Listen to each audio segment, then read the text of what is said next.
trở lại với Lisa Channel. Và hôm nay chúng ta có một quyển sách tạo kiểu tóc cho cô nàng búp bê rất là dễ thương nè, với rất là nhiều kẹp và một mái tóc có thể đan và cột được nè. Còn trang này thì chúng ta có thể thay kiểu tóc cho cô nàng búp bê.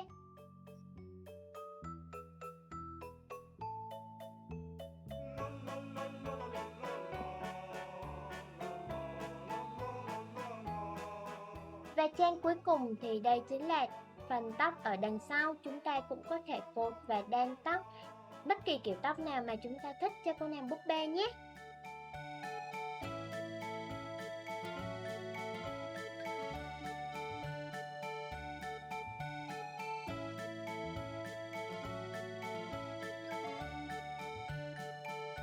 Và bây giờ thì chị sẽ chơi thử quyển sách mới của ngày hôm nay nha.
Hẹn gặp lại các em ở video tiếp theo với những quyển sách có chủ đề mới lạ hơn nữa nha.